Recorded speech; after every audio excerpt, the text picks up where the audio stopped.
शं वरुणः शन्नो भवत्वर्यमा शन्न इन्द्रो बृहस्पतिः शन्नो विष्णुरुक्रमः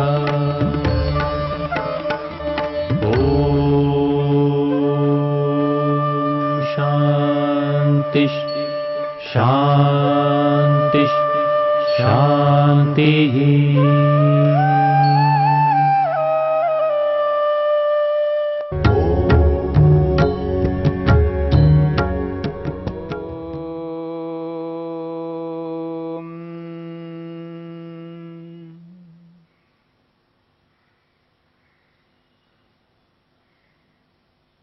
योग के विघ्न को लेकर के विचार चल रहा है। योग के विघ्न यानी बाधाएं, योग को न होने देने वाले कारण।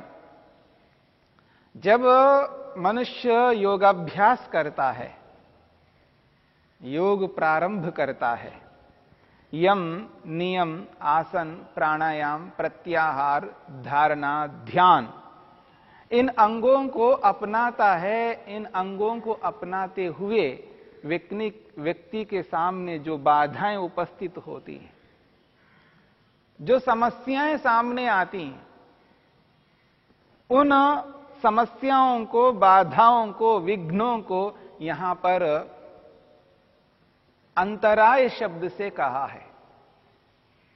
और ये अंतराय यानी विघ्न योग को होने नहीं देते हैं। इसलिए ये विघ्न योग के बाधक तत्व हैं, योग को रोकने वाले हैं। महर्षि पतंजलि कहते हैं ऐसे ये जो बाधक हैं ये 9 प्रकार के हैं, विशेष रूप से हैं। व्याधि के रूप में स्त्यान, व्याधि स्त्यान, संशय, प्रमाद, आलस्य, अविरति, भ्रांति दर्शन, अलब्ध भूमिकत्व और अनवस्थितत्व, इस प्रकार से 9 प्रकार के विघ्न हैं। और ये जो विघ्न हैं, इन विघ्नों के कारण से योग में व्यक्ति आगे नहीं बढ़ता है। नव अंतराया चित्तस्य विक्षेपाः, महर्षि वेदव्यास कहते हैं ये 9 प्रकार के अंतराय हैं जो चित्त को यानी मन को विचलित करने वाले, विक्षिप्त करने वाले, मन को एकाग्र होने नहीं देते हैं, मन को शांत बनाए नहीं रख पाते हैं। तो ये जो विघ्न हैं, 9 प्रकार के विघ्न हैं, ये विघ्न सह एते चित्तवृत्तिभिर्भवन्ति। महर्षि वेदव्यास कहते हैं ये जो 9 प्रकार के विघ्न हैं ये चित्तवृत्तिभिर्भवन्ति, चित्त की वृत्तियों के साथ साथ सह एते चित्तवृत्तिभिर्भवन्ति, मन की जो वृत्तियां हैं, मन के जो व्यापार है, जो पीछे आपने सुना है, मन की जो वृत्तियां हैं, 5 प्रकार की जो वृत्तियां कही गई हैं,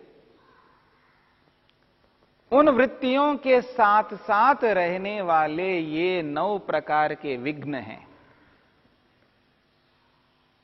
यानी जहां वृत्तियां रहती हैं वहां पर ये विघ्न रहते हैं, या मैं ये कहूं जहां विघ्न रहते हैं वहां वृत्तियां रहती हैं।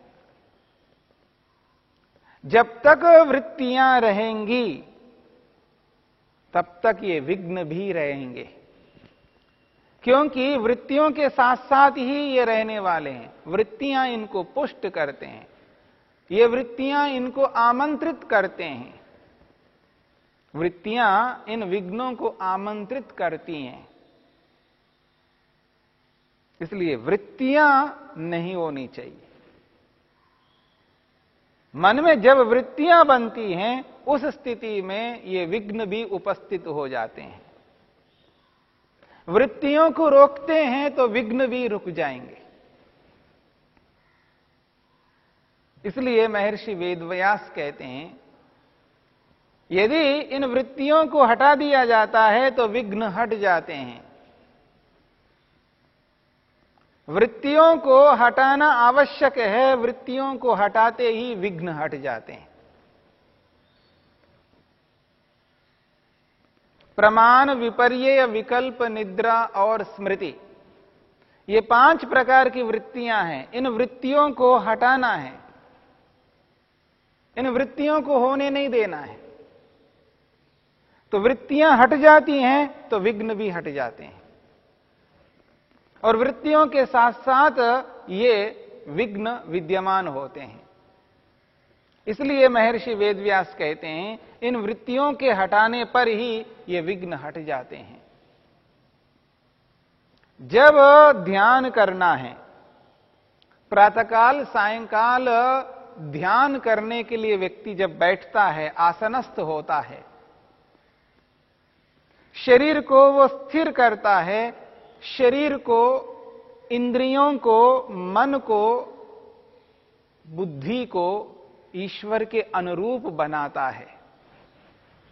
ईश्वर निश्चल है, सर्वत्र व्याप्त है, कण कण में विराजमान है। ऐसा कोई स्थान नहीं है जहां परमेश्वर ना हो।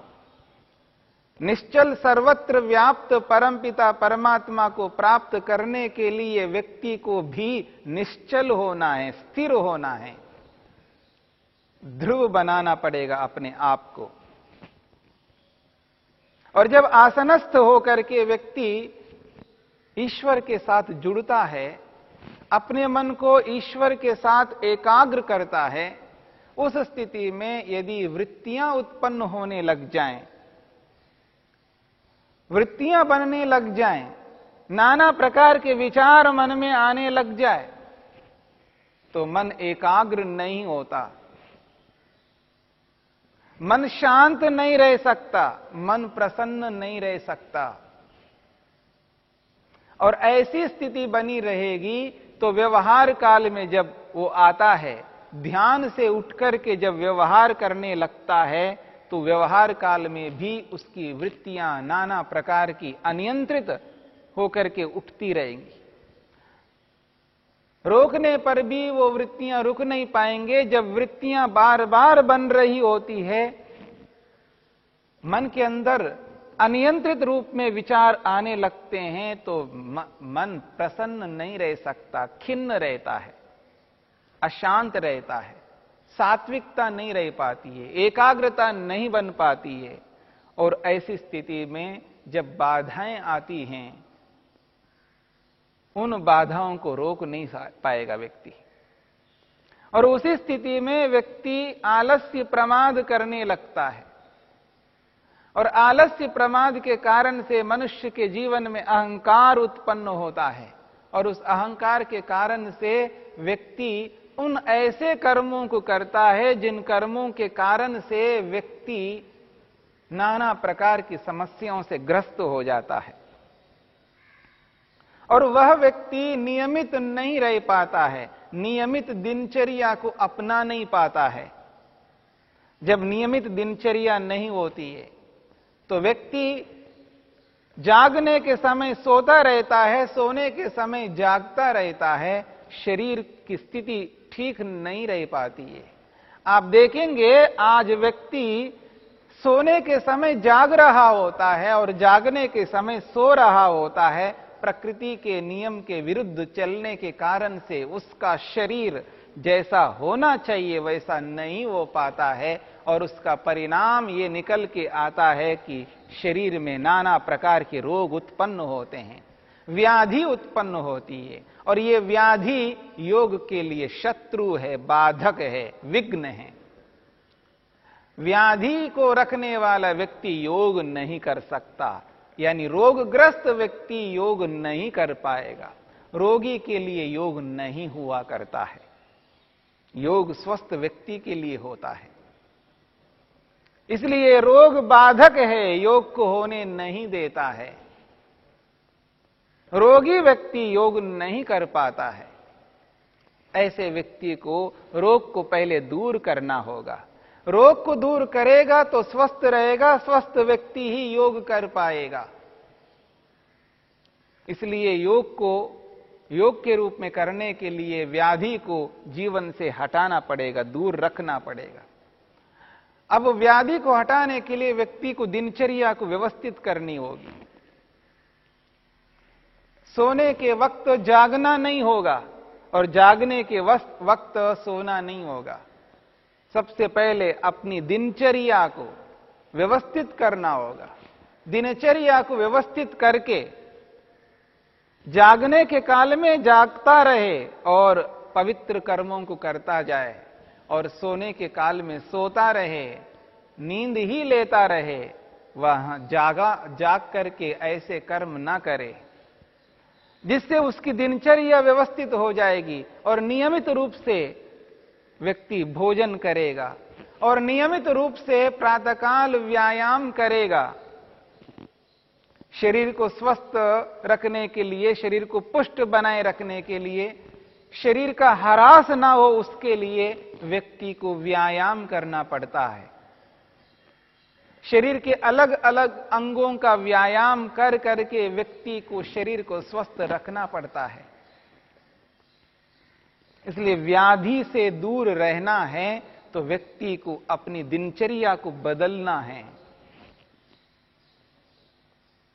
और जो प्रकृति है उस प्रकृति के नियम हैं, जो ईश्वर के नियम हैं, जिस ईश्वर ने संसार को हम मनुष्यों के लिए बना करके दिया है, उस ईश्वर के नियमों का पालन करना, प्रकृति के नियमों का पालन करना, प्रकृति के नियमों का पालन करते हुए अपने शरीर को स्वस्थ रखना हम सबका कर्तव्य है, परम कर्तव्य है। और आज व्यक्ति अपने शरीर को स्वस्थ नहीं रख पा रहा है, प्रकृति के विरुद्ध आचरण करता हुआ नाना प्रकार के रोगों से ग्रस्त होता जा रहा है, और व्याधिग्रस्त होकर के वह व्यक्ति अपने लक्ष्य को पूरा कभी नहीं कर पाएगा। इसलिए महर्षि पतंजलि, महर्षि वेदव्यास कहते हैं, योग को रोकने वाले 9 प्रकार के विघ्न हैं, व्याधि उनमें से एक विघ्न है। व्याधि स्त्यान, संशय, प्रमाद, आलस्य, अविरति, भ्रांति दर्शन, अलब्ध भूमिकत्व और अनवस्थितत्व। ये जो 9 प्रकार के विघ्न हैं, इन विघ्नों को लेकर के आपके सामने मैं रखूंगा, एक एक विघ्न की चर्चा करूंगा और एक एक विघ्न को समझने का प्रयत्न करेंगे और समझ करके उन विघ्नों को हटाएंगे और उन विघ्नों को हटा करके मन के व्यापारों को रोकेंगे, मन की वृत्तियों को रोकेंगे और मन की वृत्तियों को रोक करके योग करेंगे, योगाभ्यास करेंगे। और योगाभ्यास के माध्यम से हमें ईश्वर तक पहुंचना है, ईश्वर का दर्शन करना है। हमारा जो लक्ष्य है, अंतिम उद्देश्य है, वो प्रभु का दर्शन है। और आत्मदर्शन अपने आप प्रभु दर्शन के साथ हो ही जाएगा। इसलिए महर्षि वेदव्यास कहते हैं, ये जो विघ्न हैं, ये जो बाधाएं हैं, ये जो विक्षेप हैं, मन को विचलित करने वाले हैं। ये मन की वृत्तियों के साथ साथ रहते हैं, मन की वृत्तियों के साथ साथ रहते हैं। तो वृत्तियों को रोकना हमारा परम कर्तव्य है, पहला कर्तव्य है। व्यवहार काल में भी हम अपने मन को अपने नियंत्रण में रखते हुए मन को चलाने का प्रयत्न करेंगे। व्यवहार काल में मन को अपने नियंत्रण में रखते हुए मन को अपने मुताबिक चलाने का प्रयत्न करते जाएंगे, तो उपासना के काल में, ध्यान के काल में, जप के काल में जब हम जप करना प्रारंभ करेंगे, उस स्थिति में भी हमारा मन अपने अधिकार में रहने लगेगा, वृत्तियां रुकने लगेंगी और मन ईश्वर में एकाग्र होने लगेगा। और जैसे जैसे मन ईश्वर में एकाग्र होने लगेगा, तो वैसे वैसे मन शांत रहने लगेगा, प्रसन्न रहने लगेगा, तृप्त रहने लगेगा। और जब व्यक्ति अपने जीवन में शांत रहता है, तृप्त रहता है, प्रसन्न रहता है, उस प्रसन्नता में, उस तृप्ति में, उस शांति में मन एकाग्र रहता है, और एकाग्र मन से जो कोई भी कर्म करता है वो उचित कर्म करता है, क्योंकि उस स्थिति में उसका ज्ञान ठीक प्रकार से काम कर रहा होता है। एकाग्रता में ही उसका ज्ञान, उसकी जानकारी उचित रूप में काम करने लगती है, और उचित ज्ञान से उचित कर्म करता है, तो उचित कर्म से जो परिणाम निकल करके आता है वो ईश्वर के साथ संयुक्त होना और ईश्वर का ध्यान, ईश्वर का जप, ईश्वर की भक्ति करता हुआ व्यक्ति ईश्वर तक पहुंचने में सक्षम होता है। स्वयं का दर्शन और प्रभु का दर्शन भी करने लगता है। ये जप का परिणाम है। जप को जप के रूप में करता है, उस स्थिति में उसको ये सारे के सारे जो विघ्न बताए गए हैं, 9 प्रकार के विघ्न, ये समाप्त हो जाते हैं। प्रभु का और स्वयं का दर्शन हो जाता है। अब ये जो विघ्न हैं, इन विघ्नों को एक एक करके हमें समझना है कि ये विघ्न किस प्रकार के हैं। इन विघ्नों में जो पहला विघ्न बताया है वो है व्याधि। व्याधि का अर्थ है रोग, और प्रत्येक व्यक्ति रोग को, व्याधि को जानता है, समझता है। रोगी लोगों को देखता है, स्वयं रोगी पड़ता हुआ भी अपने आप को अनुभव करता है कि हां, मैं रोगग्रस्त हुआ हूं, रोग से ग्रस्त हुआ था, अब रोगी नहीं हूं, भविष्य में रोग को उत्पन्न नहीं करना चाहता हूं, उत्पन्न होने नहीं देना चाहता हूं, रोग उत्पन्न ही ना हो, उसके लिए मेहनत करना है, पुरुषार्थ करना है। और व्याधि को व्याधि के रूप में एहसास समझना है कि व्याधि किस प्रकार की होती है। महर्षि वेदव्यास ने स्पष्ट किया है, व्याधि 3 प्रकार से होती है। वो कहते हैं व्याधि धातु रस करण वैषम्यम। बहुत अच्छी बात कही है। महर्षि वेदव्यास कहते हैं, व्याधि को परिभाषित करते हुए वो कहते हैं, व्याधि किसे कहते हैं, तो व्याधि की परिभाषा करते हुए वो कहते हैं धातु रस करण वैषम्यम। धातु रस करण वैषम्यम। धातु में, रस में और कर्ण में विषमता आ जाती है, तब शरीर में व्याधि उत्पन्न होती है। इंद्रियों में व्याधि उत्पन्न होती है और मन में व्याधि उत्पन्न होती है। विषमता को होने नहीं देना है। विषमता का मतलब है विकृति। धातु में विकृति, रस में विकृति और कर्णों में विकृति।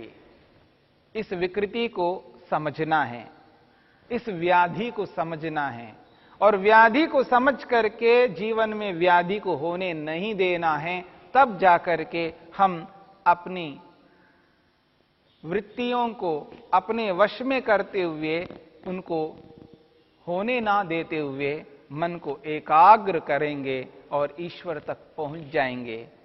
यही हमारा मुख्य लक्ष्य है, ईश्वर दर्शन करना और दुखों को हटाना, आनंद से युक्त होना।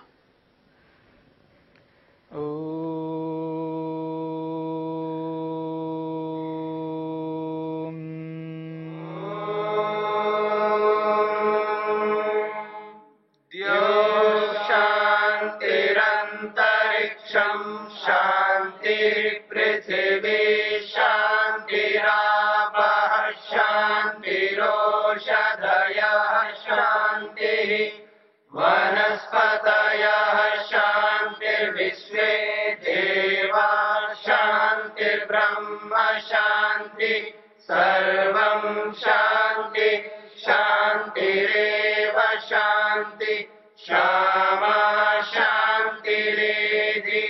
ओम शांति शांति शान्तिः